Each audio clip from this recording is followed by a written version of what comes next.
All right, so we're going to continue Pirkei Avot, Pirkei, chapter 5, Mishnah Yud, and we'll also do Yud Aleph, 10 and 11. Now we're into categories of 4. These are very interesting categories because we're dealing with human nature, human character, individuals that we meet up from time to time in our lives. It is important that we should be able to identify them. There are certain things that identify an individual to what class he belongs to. In other words, class, what kind of temperament, what interests him. There are things that we can pick up about people very quickly. As the rabbis tell us, Adam nikar bekiso, bekoso, ubecha'aso. An individual can be recognized pretty quickly by seeing how he behaves bekiso, with his pocket, how he spends, on what he spends, how much he spends, bekoso, how he drinks, when he drinks, what he says when he's drunk, and beka'aso, during his anger, during his time of anger, how often he gets angry, on what he gets angry, how long does the anger last. These are ways of identifying people. Obviously, there's a lot more to know about an individual, but there's some things that give away a lot. And there's some things that stand out more than others, that are very difficult to conceal. So we will see, what we will see in the next two Mishnayot are pretty important, fundamental characteristics that tell us about a lot about the individual. Even though they are certain midot, there's specific characteristics, but they tell us a great deal about the person in other areas of life as well. So let's begin. Arba midot ba'adam. There are 4 types of characteristics that can be seen in individuals in the area of giving. Giving, actually in the area of giving and taking.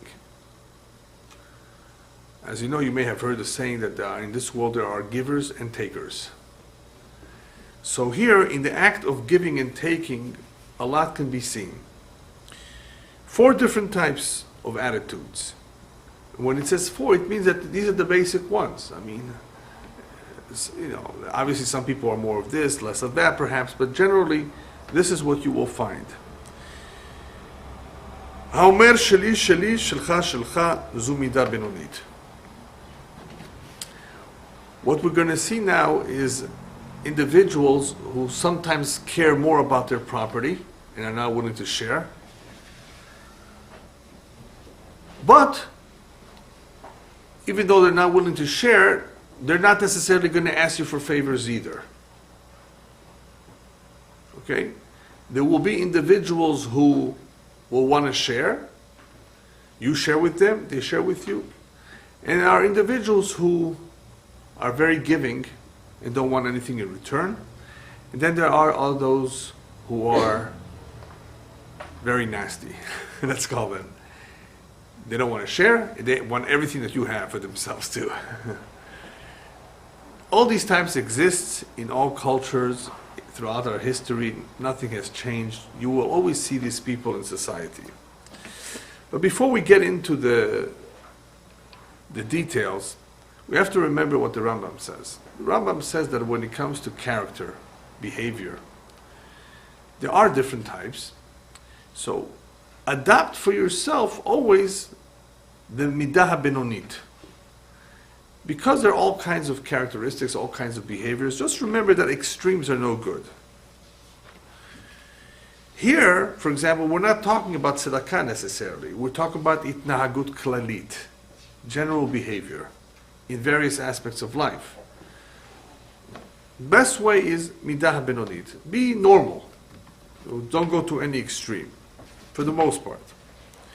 All right, if that's the case, what we find in the very, very beginning of the Mishnah is a midah medonit. We find arba midot b'adam ha'omer sheli sheli v'shelcha shelcha zu midah benonit.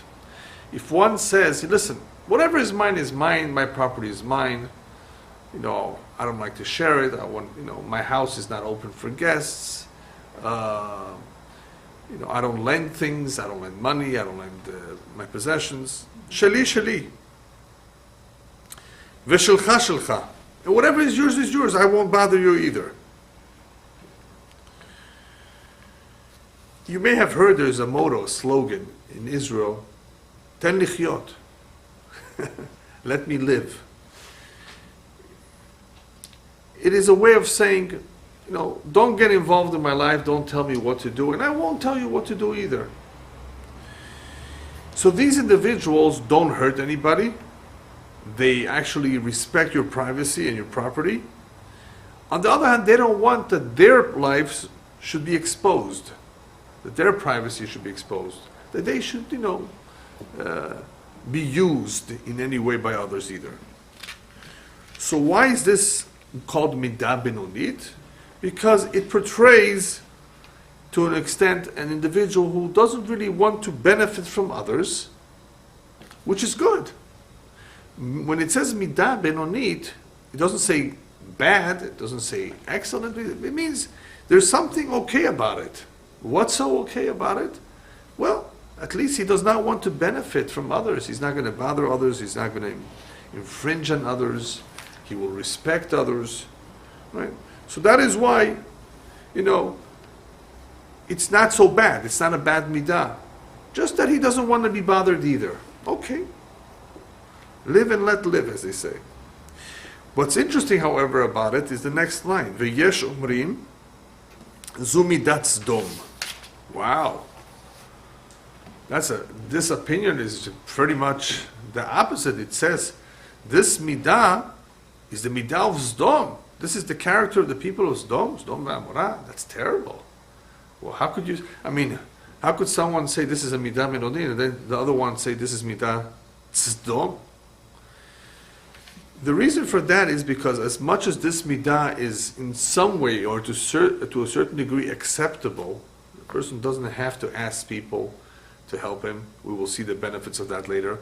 And if he doesn't really want to go out of his way to help others, he wants to live his life by himself. He's not a bad person. But yesh omrim zu midat sdom, because at times those who are in need,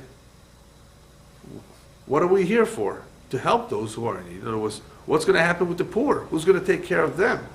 So to adapt this midah at all times can lead to midat sdom. So yesh omrim zu midat sdom, in other words, it could easily lead to a society that will behave itself like Sdom v'Amorah. In other words, even though there are some valid or acceptable aspects of this kind of a character, of a person who doesn't really extend himself. Remember, we're not talking about tzedakah here, necessarily. The person that doesn't want to extend himself, doesn't go to parties, doesn't invite necessarily people. But he doesn't ask you for favors either. So, he's not hurting anybody. On the contrary, he's behaving himself just fine.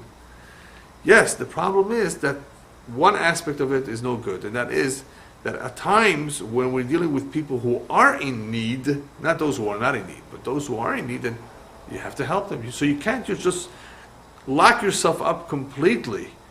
You can be a hermit to an extent, if we can borrow that term, hermit. You know what a hermit is, right? Right? A hermit, right? One who just lives by himself, right? Bibdidut. In other words, he's completely isolated from society. He lives in the forest. That's a hermit. There's nothing wrong with it. He doesn't care for the people. Doesn't get along with them. Doesn't like them. For whatever reason, and he may be justified sometimes. If the people are no good, he wants to live by himself. But there are times you need people. Not only do you need people, people need you. So therefore, to apply this midah, to live by this motto all the time is not good. Zu midat sdom. It can have, or it can lead to a person not wanting to do any tzedakah as well. So it's not always 100% a good midah. Now, you know what happened in Sdom, right? People of Sdom were very narrow-eyed, tzarut ayn, right? They didn't want to share with others what they have. Chasis. Worse than chasis is chesh tang. Yeah, right? You know people like that? Yeah. Unfortunately, they exist. Yeah. So what happens is that there are times when ze nehene v'ze lo chaser. The rabbis tell us there's a concept called ze nehena v'ze lo chaser. You can help somebody, and you won't be losing out anything. Let's say you give somebody a hammer. He won't destroy the hammer. You lent him the hammer. He needed to build a sukkah. Did you lose anything by giving him the hammer? No, the hammer came back to you the same way.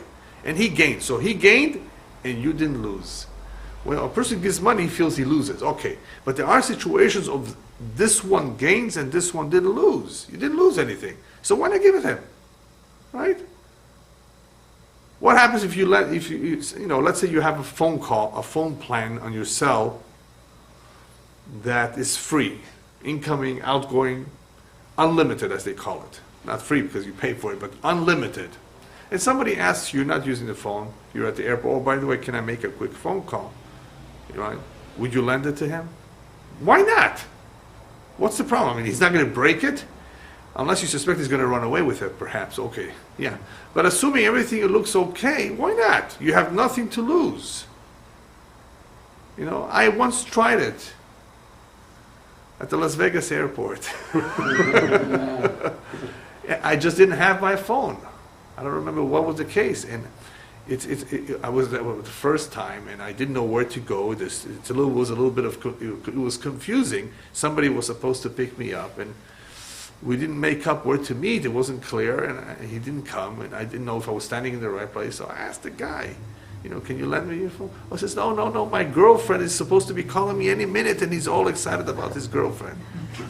Oh no, she won't take it, she won't allow it, she won't tolerate it. If I'm on the phone, some excuse, Anyway, I just took my card. I didn't have change, and just used a regular phone, and paid for whatever it was to make a regular phone call from those phones are airport phones, and that's it. I said, why try asking anybody here, favors? I didn't want to ask a favor. I figured, let me try one guy, So, what are you so particular about it? What's the big deal?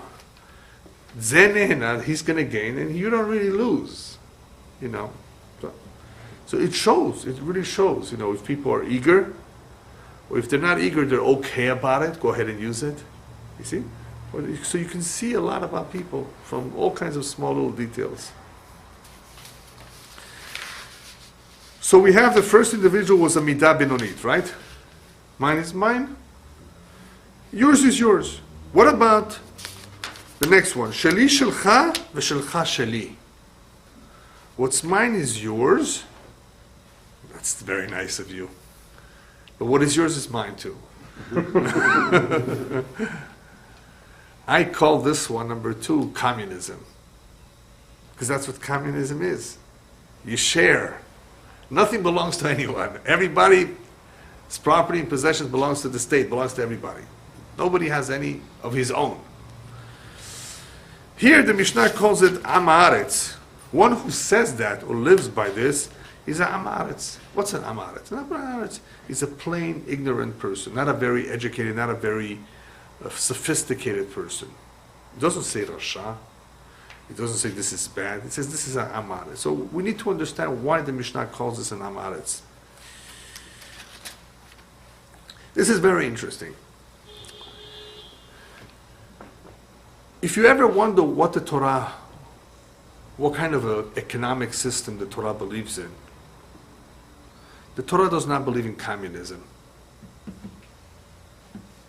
If you learn the Torah, right, read the Parashiyot, learn the mitzvot, you have no indication whatsoever of communism. There's some socialism, right? It is a theocracy. Judaism is a theocracy where there's a king, which also is optional. We don't have to have a king. We can lead our lives through prophets, through chachamim, and just rely on Hashem. But we have that option, and it's based on religion, of course. But what about the economy? How does the economy run? It's very, very close to capitalism. What's capitalism? Capitalism basically says opportunity to advance yourself, to become wealthy. Why not? Nothing wrong with that. On the contrary, if you're wealthy and you are successful, you can accomplish a lot with money. Now, money is dangerous. Of course, we know that, what it could do to people. But we see from the Torah that there will always be rich and poor. Ki lo yechdal evyon mikerev haaretz, the pasuk says. There will always be poor. There will always be rich. Hashem created a system where there will be rich and there will be poor. So the rich should help the poor. So basically, this supports, to an extent, capitalism. Advance yourself, initiative, ambition, aspire, improve, make. Don't let just the government do everything. They won't do everything. There's corruption in the government. There is selfishness. There is politics. So that can hamper growth. So if you allow people to expand, allow people to grow, you get a country like the United States of America that in some ways, you see how it is blessed because of opportunity, freedom of religion, and all other ideas that enabled people, not just the government or the country, but enabled people to succeed. It's not that the very few are rich, like in some country, the oligarchs of Russia, right? Or in Saudi Arabia, right? In some countries where just a very few, here you have a lot of rich people. So when a person says sheli shelcha v'shelcha sheli, it's Am Haaretz. So why is he Am Haaretz? Am Haaretz means that he thinks this is a good system. It proves that he doesn't have too much brains. He doesn't understand how the world operates. He doesn't realize that his method of conducting business will not succeed. Imagine him saying, okay, whatever is yours is mine, whatever is mine is yours. Do you think everybody's going to respect that in a society? Why did communism fail? Because there was never a pure communism, true communism. True communism works, but it cannot exist. It's only in the theory. It cannot exist because we don't live in a utopia. You know what a utopia is? A perfect state of affairs where everything is perfect. Yesh tzedek, yesh yosher, everybody's just and honest. When Mashiach comes, it's going to be utopia. Right? Utopia, beautiful. Then, who needs rich and poor? Everybody has what they need, and everybody's comfortable. Why ask for more? Even though, it may not necessarily be the best form of economy for other reasons, but in a perfect state where everything is just right, no wars and peace and harmony and everything, yeah, why not? Okay, yours is mine, mine is yours. Okay. The Torah says no. The Torah says there's a certain degree and importance in respecting the privacy of other people. You can't just come whenever you want, invite yourself over somebody's house, right? It's not nice. So that all fits into this. A person who says, I'm your buddy, it's Am Haaretz. It's like, let's be buddies. Whatever is yours is mine. Let's drink, let's eat, let's share. No, that's a very, very low level of understanding. It's not an individual who's able to grasp the pros, the benefits of a society where there is distance, a little bit of distance, privacy, and so forth. That's why he's called an Am Haaretz. He does not fully understand the repercussions, the consequences of this kind of an attitude. Next, sheli shelcha, whatever is mine is yours. V'shelcha shelcha, whatever is yours is yours. In other words, I will gladly share what is mine with you, and whatever is yours, I don't want it. I don't need it. Thank you very much. Who is that? Hasid. Shh. What is a Hasid? It doesn't say tzaddik, it says Hasid. Hasid, let me see if I can remember the word for it in English. A tzaddik is a righteous man. A Hasid is righteous, of course, too, but is an individual who does beyond his call of duty. Tzaddik does the right thing. He's a righteous man. He does what he needs to do. Hasid does more. He's very generous. But it's not just generosity, it is an individual who is kind, giving, right? Forgiving with people. Those are the qualities of a chassid. So here you have an individual who does not mind. On the contrary, he actually is willing to share, and he has no qualms about it with others, but he doesn't want to have others lend him money. He'd rather stay away from asking people for favors. This is a very good midah. This midah, however, does not indicate in any way that he's a sucker, as we say in English. He's not a friar, as we call it in Hebrew. He's not somebody that is going to just allow people to take advantage of his kindness and just hand out money. Oh, you want my help? I'll give it to you. It doesn't mean that. It means more of a quality or characteristic of nechonut levater. He has the willingness and he's prepared to be easygoing and forgiving with others, flexible with others. In other words, he doesn't insist on having certain things for himself, or being first in line. So remember, we're not even necessarily talking just about money. Just in general, this type of personality is an individual who is willing to help others. He cares about others, but wants to stay away from having people do him favors. How is this possible to develop? This is possible because a chassid is not born a chassid. A chassid actually works on himself to become like that, and it's mostly as a result of bitachon b'Hashem. Faith or reliance in trusting God means that Hashem provides for me. I don't need people's help. Hashem can always make it happen in other ways. I'd rather not have to come unto them, rather than have to beg them and ask them for favors. Beautiful midah. The rabbis talk a lot about. Try as much as possible to stay away from having to come on to people. If you can at all get along on your own, make your Shabbat a simple meal, the rabbis tell us. Ve'al titztarech labriyot. Make your Shabbat sardines and crackers.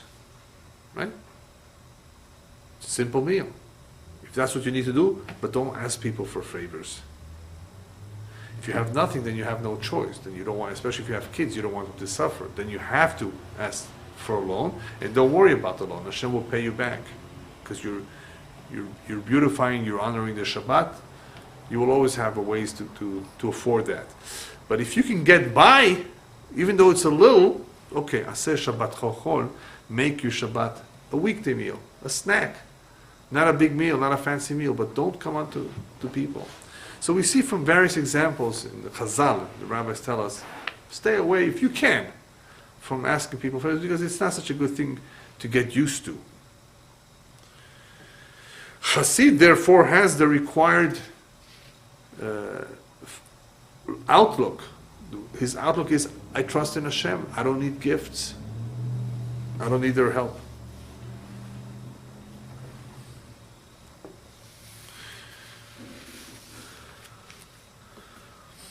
And therefore, as much as you can do without having to come unto people, it's much better. So a chassid is a very beautiful midah, something that, however, needs to work on. The last midah, sheli shelcha, no, that was sheli sheli v'shelcha sheli. Mine is mine, and yours is also mine. Oh no. If anybody ever tells you that, run away from it.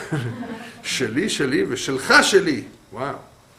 Now, the Mishnah says that this exists, so it's not made up. It's not in fantasy land. There are people like that live by this creed. Whatever is theirs. And whatever belongs to others is also theirs. First of all, what does that mean? This is a rasha, an evil man. Okay, so we need to figure this one out. There are people that will attempt in any way to get their hands on that which is not theirs. Why? Why would somebody want that? Why would somebody attempt that? Get their hands on something that is not theirs. Aren't you happy with what you have? No, I want more. When somebody tries to put his hands on something that is not his, the root of that, the shoresh, what is bringing that on, is ta'avot, our desires. In other words, if somebody does not have that many desires and is happy and content with a little bit, then of course he would not even think of taking somebody else's. He's not even working hard to get it on his own. So what gets people moving, what gets people to steal, it's not just because they want something for free. It's because of ta'avot. I saw a documentary recently about, in South America, little kids being caught stealing bicycles. Bicycle, a car, radio, whatever. So of course, when he was caught, he first lied. Oh no, I bought this. Ah, come on, the police told me you didn't buy this. You stole it. No, tell me about it. How much did you pay for it? He was lying. The kid was lying. Until the policeman tells him, but what are you going to do? There is actually a video of you going to the place where the bike was parked and breaking the cord. So he gives up. The kid finally realizes that he was caught. So the policeman says, why did you do it? So the kid tells the policeman, it's not for the bike, trust me, he says, policeman. He says, I don't need the bike. I simply want to sell it because I'm an addict, he says. He's addicted to drugs. Miskin, he needs to sell. And that I believe that's true, probably. He would sell this for, a couple bucks, and he would get the drugs that he's addicted to. This is a big problem, by the way. In today's society, all over the world, addiction is expensive. And what do you do when you don't have the money? They steal. So there's a ta'ava here. There's a ta'ava that needs to be satisfied here. A rasha is full of ta'avot. He's not controlled. He has no control, no discipline, so he has ta'avot. And part of the ta'ava sometimes pushes him to take advantage of people. Lenatzelotam. To take advantage of people that not necessarily have money, not necessarily the wealthy. Otherwise you can claim, he's a Robin Hood. He's only stealing for the wealthy. No. Once a person has ta'avot, he doesn't care. He will take advantage of all kinds of situations where people are not looking, people do not know, they're naive, just to get a hold of his ta'ava. So here you have rish'ut, you have a certain wickedness or evilness in the system of this individual that is pushing him to take whatever he can get his hands on, whatever he can get his hands on, because he's full of ta'avot. So, what this tells us is that we're not necessarily talking about a thief. Not necessarily. It's simply a person who has tava v'chemda. He desires, he covets. It's not a thief. There are thieves, serial thieves. In other words, they just take. They rob, they sell what they stole, No, we're talking about somebody who is not necessarily a thief, but he has ta'avot. And he may do all kinds of things in order to get his hands on this because of his ta'avot. That's why we just read last week's parasha. In the end of Aseret HaDibrot, it says, Lo tachmod. Lo tachmod, pretty much at the very, very end of Aseret HaDibrot. Lo tachmod. At the end. That's the foundation. In other words, that is a very, very important foundation in fulfillment of the Torah mitzvot, is that the person should not have that yetzer hara of desiring that which is not his. Because chaz v'shalom, if he has that and it's not controlled, it will get out of hand and it will lead him to transgress all the Aseret HaDibrot, the whole Torah kula. Just from chemda, from ta'ava, he will come to steal, swear falsely, murder. Right? One will lead to the other, just from ta'ava and chemda. So that's why this is a rasha. Rasha meaning that the midah that he has, the midah of ta'avot that are unrestrained, uncontrolled, can lead him to commit all the wrongs and all the evil And of course, that's what makes him a Rasha. Next Mishnah. Arba midot badeot. This is fascinating. We're going to talk now about 4 types of temperaments. Temperaments meaning character that we constantly develop. In other words, we are born with certain tendencies, with a certain temperament, but we're constantly evolving. We're constantly developing it, depending on our upbringing, on our friends, on our education, and so forth.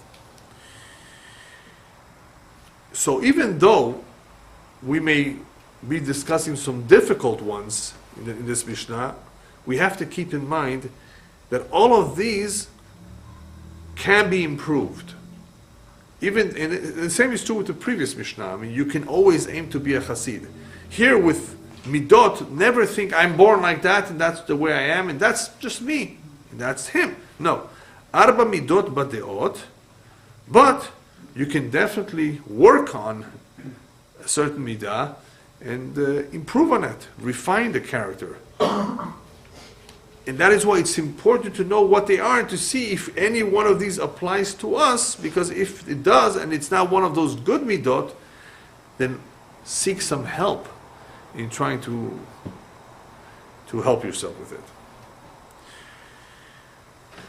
The midah that stands out in this Mishnah the most is kas. In other words, the rabbi that discusses this Mishnah chose to use an example of where you can see 4 attitudes, 4 different temperaments that relate to kas, to anger. So anger, we know, is usually bad.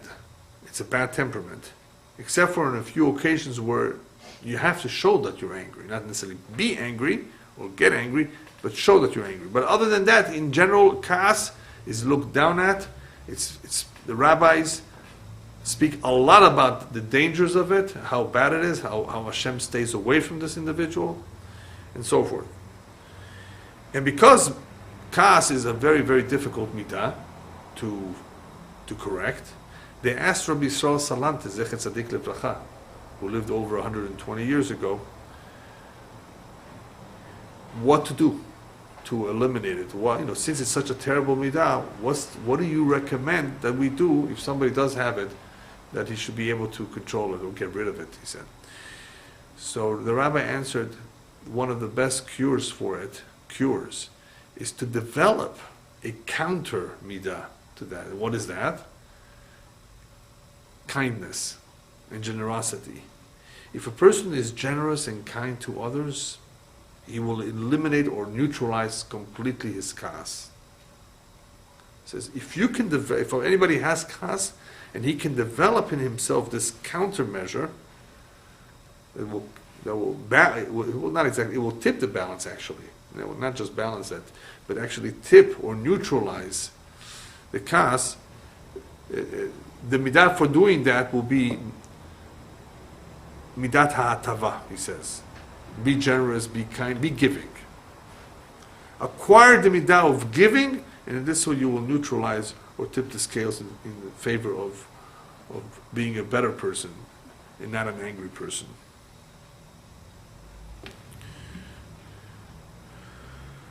Okay, so the Mishnah begins, there's 4 kinds of temperaments. Noach lichos v'noach lirtzot. Yatsa scharo be'efsedo. You have the first individual is easy to anger, quick to anger, impulsive, but he's quick to be appeased. He calms down very quickly. Yatsa scharo be'efsedo. The gain, the benefit that he has of calming down quickly is lost in the fact that he angers so often. So even though he has a benefit here, or an advantage that he can calm down quickly, it's a great thing to have, it's almost unseen and it's almost not that helpful because he gets angry so often that what good is it? In other words, it's basically almost lost because of his bad midah of getting angry so often.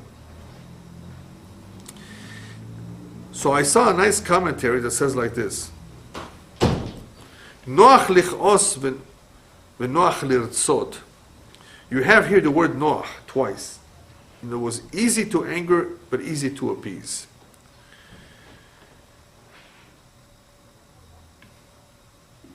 Noach lirtzot is obviously, we're going to see, a very beautiful midah. The individual is easy to appease, he calms down quickly. But you have this, in this particular case, the first individual, he's also quick to anger. This individual, if he would need to work on himself, okay,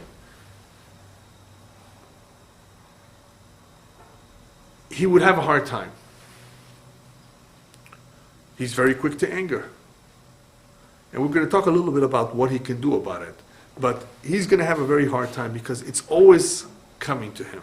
It's always after him. He's always getting angry about all kinds of little things. A lot of things bother him. However, one thing that he should keep in mind is that it is easier to find a reason not to get angry than to find a reason to calm down. In other words, once a person's gotten angry, to calm him down, you have to think of something very creative. It's much more difficult to think of a way to calm himself or to calm him down than to think of a way to prevent anger. Follow me? So, when an individual has this problem, in some ways, he can't tackle it before the anger comes. That's the time for him to tackle it. Because once the anger has come, even though he's going to calm down quickly, we cannot calm him down so quickly. We can prevent it. It's easier to prevent the anger from setting in than once it has set in to make it calm down. So the question is, nevertheless, what should we do with somebody who's temperamental like that? If you know somebody that gets angry very often, but calms down quite quickly, the best advice is what they told me in Denver. When I first came to Denver, they told me, if you don't like the weather, wait 5 minutes. It changes very fast over there. He says, this guy is blowing up, just wait 5 minutes. Don't yell at him, don't argue with him, don't answer back. The best thing is, he'll calm down. 5 minutes later, you'll see he'll forget it. If that's the type of person he is, let him be. There are people like that, get angry very quickly about anything, but they also calm down. So don't argue. The best cure for him, and for us with him, is let him be. Don't argue. For him, he should realize, obviously, that it's going to be easier for him to tackle the anger before it sets in than after it's set in, because once it sets in, he's going to lose control. So he should think about it. Does this pay to get angry about? Anger causes tremendous strife, tremendous tzarot, pain in life, heart attacks, you name it. It's a very, very terrible midah. Somebody who has it, therefore, requires what we say in Hebrew, an avodah yesodit. Requires a thorough workout. And perhaps I would even borrow the term operation on him to extricate this, or extirpate this particular midah. One way to understand how to remove a midah is by a root canal. We've spoken about this in the past. What happens in the root canal situation? The tooth shows maybe some decay, and the person is a little bit in pain, which is coming not from the tooth, but from the nerve. And the doctor says, listen, the root is not healthy. We better remove it. But why remove the root? So if you know anything about dentistry, if you don't remove the root, and the root continues to be not healthy, it will damage the tooth. You will eventually lose that tooth. The gums can become inflamed. It could be a very unhealthy situation to allow a nerve, the root, to remain in its unhealthy state. So what they do is they do a root canal where they remove the root. And then they cap it, and fine. So you've lost a nerve. No more pain. Great. Now the question is, I say to myself, and I ask the doctor, the dentist, I have a great idea. Why not do root canals to all the teeth? Even if you don't need them. Just get rid of all those roots. They're troublemakers. All those nerves. They bring on the pain. They cause the trouble. Just come on, one by one, get rid of all of them. Once and for all. The dentist is going to look at you. Where'd you come from? But why not? Why not do that? Do we have any benefits from the root at all? Hashem put that root there for a reason. What's the reason? What does the root do for the tooth? Huh? Who needs it? It causes pain, trouble. It's going to cause the tooth to fall off too. So just get rid of the root. Who needs the root? But obviously, a tooth nourishes from the root. Just like a tree. Roots. Yeah. It receives some sort of nourishment. It does. They'll tell you that. If that's the case, there's a need for it. If possible, if at all possible, keep it there because it does a lot for the tooth. If we have no choice, we remove it. Okay. So what do we learn from this? That obviously the best scenario is to maintain your health. Maintain your health so you don't have to eliminate the root. Maintain the health of your tooth, take care of it, brush and floss and do everything else so that everything can stay healthy. Okay. How does that fit in with us? When a person has a problem, he's an angry person. There's several ways that he can deal with it. He can make a root canal. What's that? I'm not going to let anything bother me. I'm going to be completely cold and indifferent to anything that happens. Is that good? No. To be cold and indifferent, not to react, we need to react. We need to deal with situations. To just ignore and not deal with anything, somebody does something wrong. You know, I'm going to remove all sensitivity. That's what a root is, right? I'm removing all sensitivity. I'm going to be adish, as we say in Hebrew. Adish, indifferent. Nothing's going to bother me. That's very nice, but it's not good. It's not the best situation. Because ideally, you need to interact with people, you have to respond to them, you have to do all kinds of things. And indifference means that you completely remove any sensitivity to the situation. So it's not the ideal, healthy situation. Okay, then you have another individual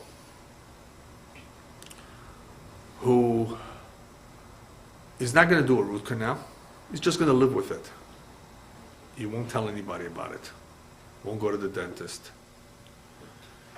Who is that?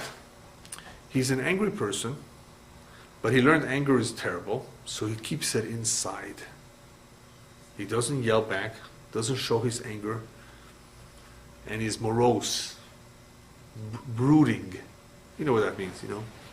That deep down, he's really suffering. The pain is there, right? That's going to kill the tooth. That's eventually going to... It can't be like that forever, for too long. You can't do that. You can't hold it inside either. So you see, you can't do either of those two. So what do? You need the root, and I'll tell you why in a moment. But more than the root, you need to have a healthy lifestyle, a healthy tooth. You've got to take care of it.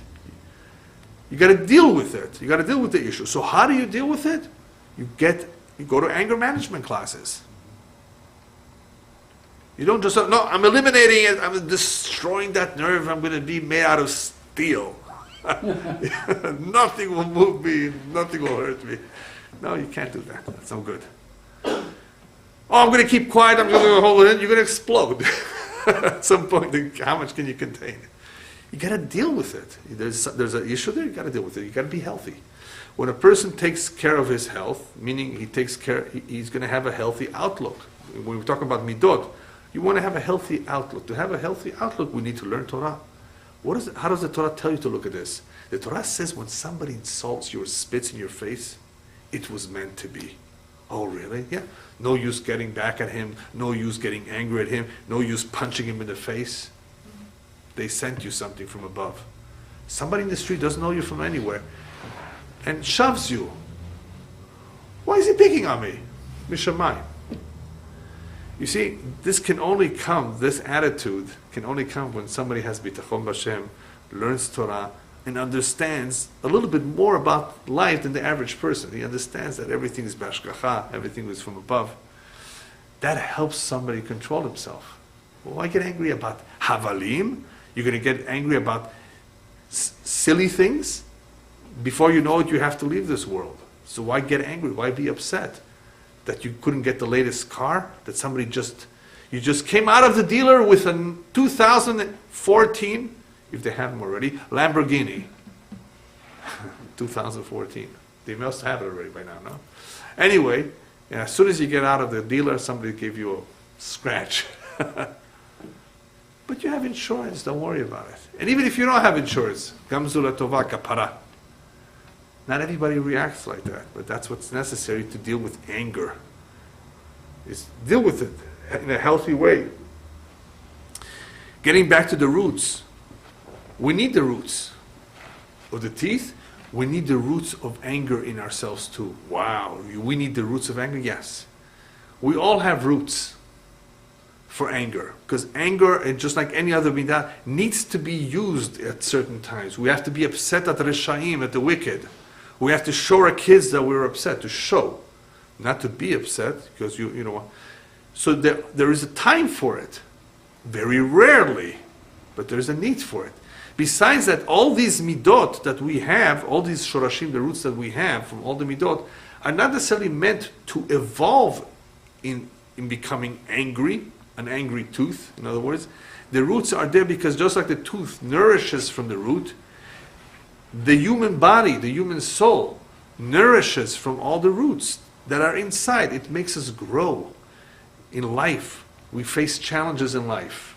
And because of the roots that we have, we're able to be strong, we're able to deal with it, we're able to feel for someone. Challenges bring out all that potential, though that potential comes from the roots that we have. So we want to have the root for this, for this, for this, for that. It doesn't mean we're going to use it. As we're going to see later on, the rabbis tell us, be ferocious like a leopard. Really? Like a leopard to be ferocious? Yeah. You want to use the ferocity to do the will of Hashem. You don't want to be lazy. Right? Have a az kanamir. Kal kanesh, swift like a deer. Don't be, right? Gibor kari, courageous like a lion. You need the courage. Not that you should be like a lion in a negative way, right? In a positive way. So a lot of these roots are there for a reason, because they can be channeled to positive energy.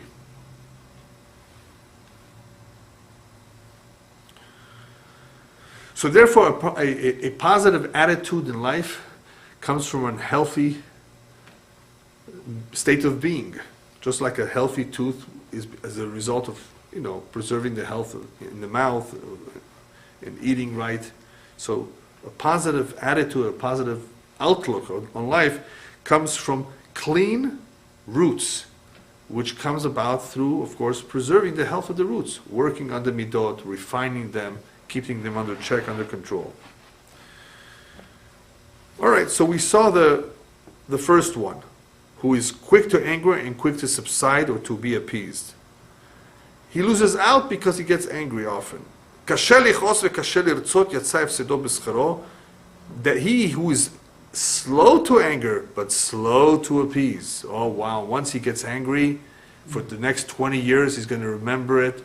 He's not going to calm down. He won't want to look at you and talk to you. There are people like that too. This is no good. But Yatsa hefsedo bischaro.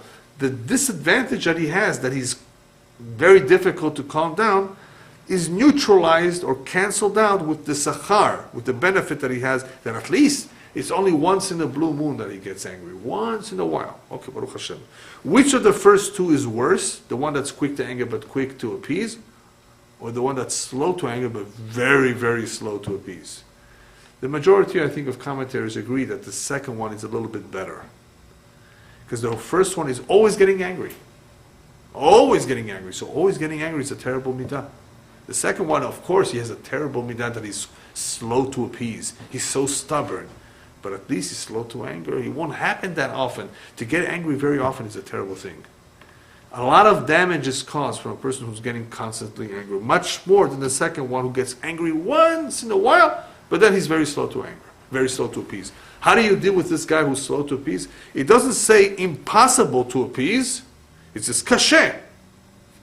Kasher means it's possible, but it's difficult. So you have to work on him.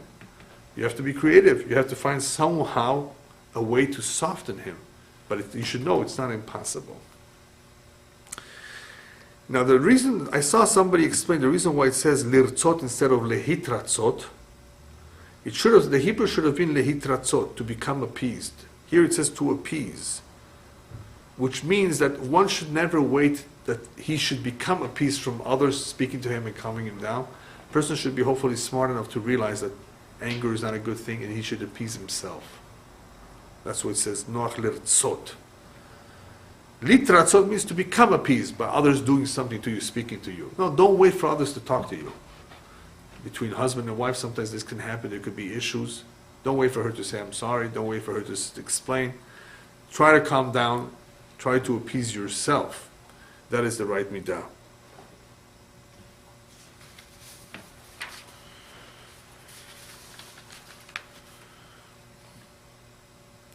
Before we go to the last two, a person that really has a problem with anger can really help himself by developing patience, tolerance, understanding of people. When I gave a series about astrology, I basically pointed out that one of the reasons that I spoke so much about it at length is that by understanding what the makeup of people is, how people function, how people really are, we will come to give them the benefit of the doubt. We will come to realize that it is their nature. It's not that they're being nasty. They're being themselves. That is their nature, and it's very difficult to change the nature. So when we know the nature of a person, that's the way he is, it's easier for us to relate to. And we still have to, of course, want to relate to that, and relate to that in a positive way, but it helps to know a lot that this is the way the person is. So it eliminates misunderstandings. Certain people are just unorganized. You come to their home, everything is strewn all over the floor. There are people who are just opposite. They're so clean and organized, they can't live with that. Imagine if they're married to each other. It's a disaster. Right? So what is the person who's organized and clean supposed to do? Yell, get upset, nervous, uptight, depressed. All kinds of reactions can come to him by seeing this. That's the way she is, or he is. I can't blame the women or the men. I have to be fair. That's the way that individual is, messy. Therefore, since they're probably never going to change, you have to be realistic. They can try, of course, to get a little bit better, but assume the worst, statistically. I'm going to get a maid. I'm going to spend a little bit more money and get her or him the help to have the house organized so that I, or whoever is the one that's organized, don't feel upset or nervous about the situation. So you're being smart. Instead of reacting, you're taking action here to avoid a big problem that exists. That's the best thing to do. People have to learn tolerance. People have to learn patience. People have to learn how to deal with certain situations.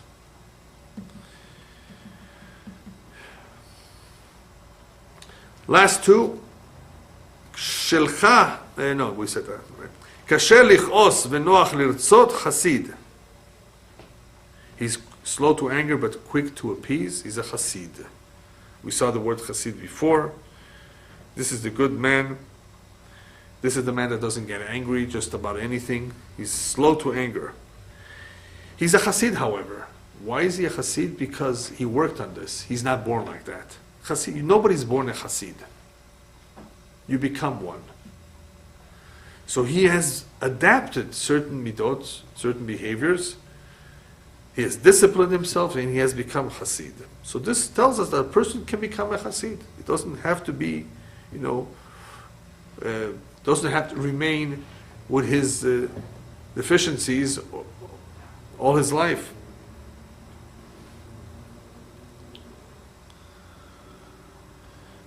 Now, does it say about the chassid that he never gets angry?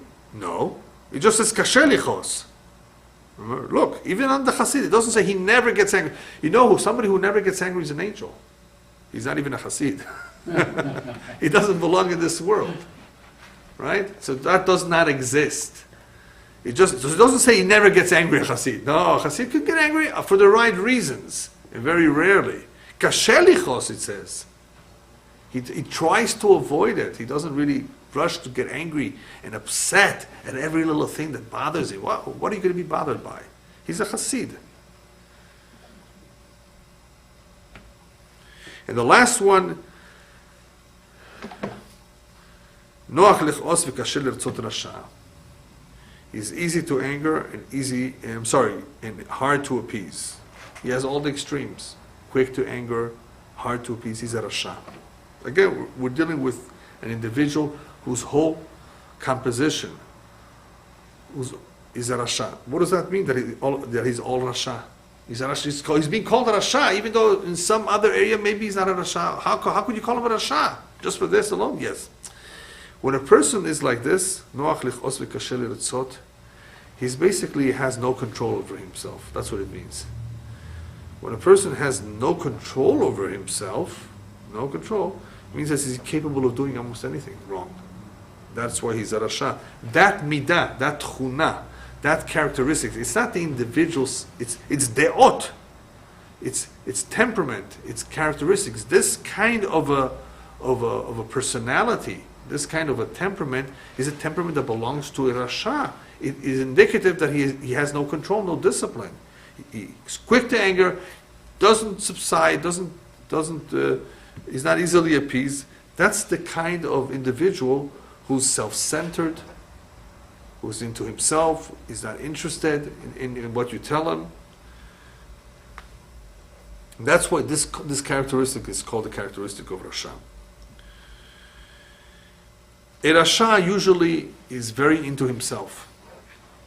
And that's what this particular midah shows, that he is involved or he's completely possessed by himself in an evil way, wanting things for himself, or being upset of things that didn't go his way, or just not being happy with the way things are going. All of this shows a very, very negative outlook towards people, towards life in general. And that is that this kind of an individual is called a rasha. It's not a good person. And finally, we need to remember what Kohelet tells us. Kohelet tells us, "Hakaas bechekes elim yanuach." Anger resides in the lap of the fools. It resides with fools. A person who's always getting angry, he's a fool.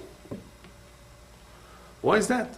Because it shows that he doesn't really understand what life is all about. It shows that he's silly for getting angry about things that don't need to be angry. He's silly or ignorant because he doesn't realize that because of the anger he's going to lose friends and going to destroy his marriage, perhaps even lose his job. Therefore, anger is with the fools. If a person was smart, he would realize that this is unhealthy, not good, doesn't lead anywhere, I don't gain anything from it, but he's not thinking right. So therefore, Kohelet says it's in the hek, it's lying with the fools. But what exasperates it, or exacerbates it, even more, is not just ignorance, it's arrogance. So the rabbis tell us in Zifra Musar that kas, the root of kas, is gava. is arrogance. If a person would not be arrogant, he would not easily become angry. So what we learn from this, therefore, is that a Hasid is so different from a Rasha in a very, very important way. Two important ways. He is more humble. And number two, he learns. He must be learning. And when you learn Torah and you adapt humbleness, you realize so much about life. And you realize what is worth pursuing, what is worth being strict about, what is worth just giving up, what is worth being forgiving about. And ultimately the combination of humbleness and learning leads to tremendous strength and discipline. As the rabbis tell us, Eizu Gibor HaKovesh et Yitzro. Who is really a strong man, the strongest man of all, one who is able to restrain himself, one who is able to control himself, one who is able to discipline himself. That is real gvura. But that gvura, where does it come from? You're not born with that either. It comes from training yourself, and what helps that is, of course, having the right outlook about life, a positive outlook about life. And of course, a positive outlook about life is very greatly helped by having bitachon b'Hashem, by having trust in Hashem, by being a happy person, a happy disposition, by being humble, submissive, not relying on people, not having to come unto people, not needing, being happy with and content with what you have. All of these midot are so important because they contribute so much to the growth of an individual. A person who doesn't grow in midot is stuck and is going to have a very hard time making any changes. The good news is that no matter what a person was when he was born, no matter what he was when he was a child, if he applies the right derech, the right approach in dealing with these midot, he can always become a chassid and a tzaddik. Anyone can become a chassid, it's anybody, no matter how difficult it may be. The greatest proof is people who have done teshuvah, who have come from the other end of the spectrum, from the other extreme. They can do teshuvah. Non-Jews can convert. Anybody can become a better person. Yes, the nature is not going to change. The inner nature stays what it is. But by refining it, we become strong enough to control it. We should be able to control ourselves and become all Hasidim. Amen.